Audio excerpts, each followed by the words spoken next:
From Okrika to Paris. Yuwa was a bright young woman from Edo State, Nigeria.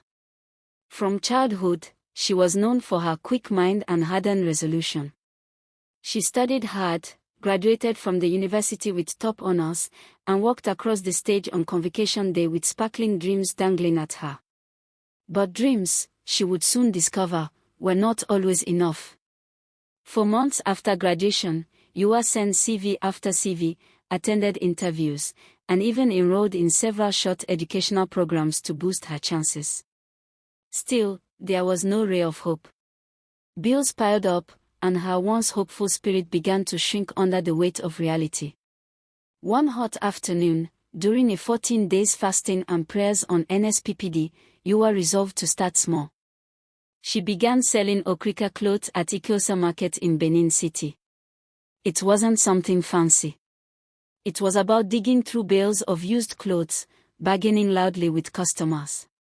Even though she was naturally a reserved girl, she had to adjust into the market woman pitch for the sake of the grind.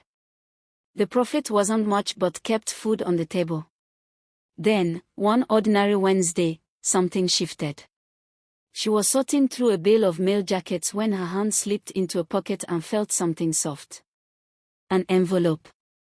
Inside was a thick stack of foreign notes.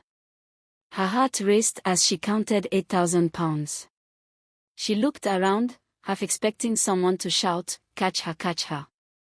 But the market noise continued as usual. She screamed.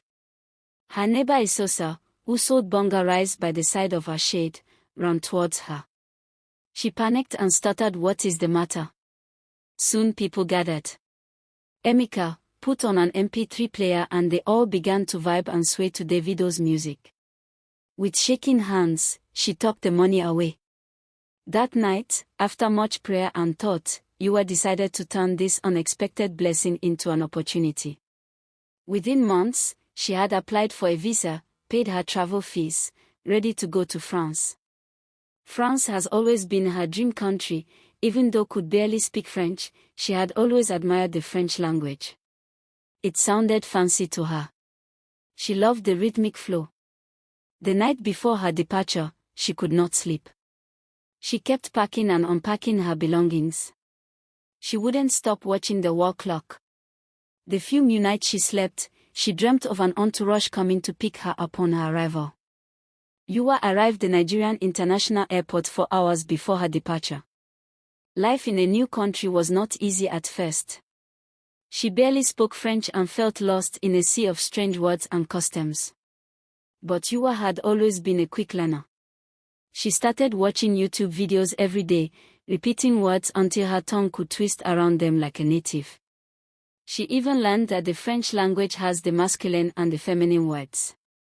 Soon, she was chatting with neighbors, navigating the city with ease, and even securing a good job where her bilingual skills set her apart. Always been a quick learner. The day she visited the Eiffel Tower, she wouldn't stop posting about it on her social handles. It felt like a never-ending pleasant dream. Years later, Yuwa would sit in her Paris apartment.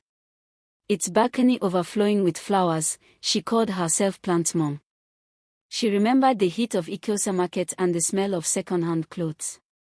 She had once thought she would become a stakeholder in the sale of Okrika clothes if businesses went well. But now she knew, sometimes the road to your El-ROI is not a one-way street.